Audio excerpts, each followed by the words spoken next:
जब भी universal consciousness, आपने कहा यूनिवर्सल कॉन्शियसनेस जब जब टकराती है और वो उस पे चित्त पे पड़ती है तो वो रिफ्लेक्टेड कॉन्शियसनेस कहलाती है ना। और उस चित्त पे पड़ने के बाद आप किसी वो उस पे वो जो भी लेते हो आप जन्म लेते हो।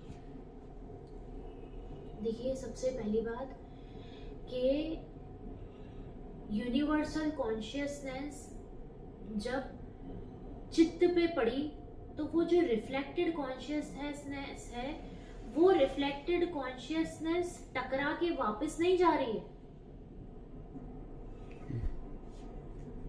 वो रिफ्लेक्टेड कॉन्शियसनेस वही है। वो रिफ्लेक्टेड कॉन्शियसनेस ही वो कॉन्शियसनेस है जिसको हम नॉर्मल कॉन्शियसनेस भी बोलते हैं, मेडिकल कॉन्शियसनेस। हाँ, वो बेस हो गई उस टाइप। वो बेस है, वो बेस है। अब कॉन्शियसनेस के बहुत सारे काम है। अब कॉन्शियसनेस का सबसे पहला काम है कि कॉन्शियसनेस इस शरीर को चला रही है ना। वो पावर सप्लाई जिससे बाकी सब लाइट पंखा चल रहा है। दूसरा काम जो कॉन्शियसनेस का है, कॉन्शियसनेस का दूसरा काम जो है वो बहुत इंपॉर्टेंट है, जो उसकी परछाई कर रही है। कॉन्शियसनेस और अवेयरनेस का जो कंजंक्शन है वो जो काम कर रहा है वो हमारे अंदर ह्यूमन फॉर्म में वो ये काम कर रहा है कि हमको ये बताता है कि हमको कब क्या करना है, हमको किस तरफ अपने आप को डायरेक्ट करना है। कोई कुत्ता कभी नहीं पूछेगा कि मैं कौन हूं, मैं क्यों हूं, मैं क्या हूं।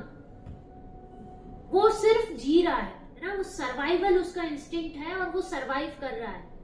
तो कॉन्शियसनेस का जो दूसरा काम है, consciousness and awareness are not separate. तो कॉन्शियसनेस का जो दूसरा काम है, it helps us to direct ourselves in a particular direction, है ना, कि मेरे को जीवन में इस रास्ते पे चलना है। और तीसरा जो काम है कॉन्शियसनेस का, वो जो साक्षी भाव है, वो साक्षी भाव मतलब कि अवेयरनेस। तो तीसरा जो काम है कॉन्शियसनेस अवेयरनेस का वो ये है कि वो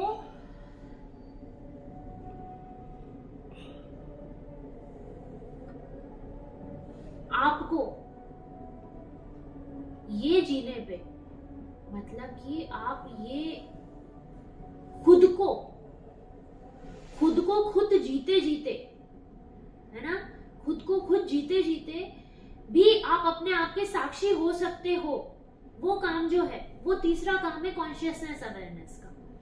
अब ये जो तीसरा काम है ये जब स्थापित हो जाता है, आपने कहा जब ये स्थापित हो जाता है तो रिफ्लेक्टेड कॉन्शियसनेस कहीं नहीं जाएगी। वो क्यों जाएगी, वो कैसे जाएगी? क्योंकि वो जब साक्षी भाव स्थापित हो गया, तो साक्षी भाव स्थापित हो गया। अब देखिए ये बॉडी जो है ये कॉन्शियसनेस है, ठीक है। ये बॉडी जो है ये आत्मा है, ऐसा समझे इसको कि शरीर आत्मा है। ये जो दिख रहे हैं हर किसी की अपनी अपनी परछाई दिख रही है, सबको अपनी अपनी परछाई दिख रही है इसमें। ये जो परछाई है ना ये अवेयरनेस है। तो ये इतने एक जैसे एक हैं। अब कॉन्शियसनेस अवेयरनेस जब स्थापित हो जाती है, आपकी अवेयरनेस स्थापित हो गई कि भाई आप साक्षी भाव के भी और आगे चले जाते हैं करें तो, पर साक्षी भाव हो गए आप। जब आप साक्षी भाव भी हो गए तो आपको ये तो पता चल गया कि मैं ये परछाई हूं, उसमें आप स्थापित हो। आप पूरी तरह से जिस क्षण में हो केवल उस क्षण में हो, पर आपका शरीर तो चल रहा है। उस शरीर को जो चला रहा है वो तो कॉन्शियसनेस ही चला रही है। तो वो कॉन्शियसनेस तो वैसे के वैसे रहेगी, क्योंकि कॉन्शियसनेस के जो बाकी काम है, तीन में से तीसरे काम में कॉन्शियसनेस को आपने स्थापित कर लिया। जो कभी कभी होता था, जो साक्षी आप कभी कभी ध्यान में होते हुए बैठते हुए होते थे, अब आपको साक्षी भाव में स्थापित हो गए। जैसे साक्षी भाव में स्थापित हुए, पर बाकी जो दो काम है उस कॉन्शियसनेस के वो तो करती चलेगी।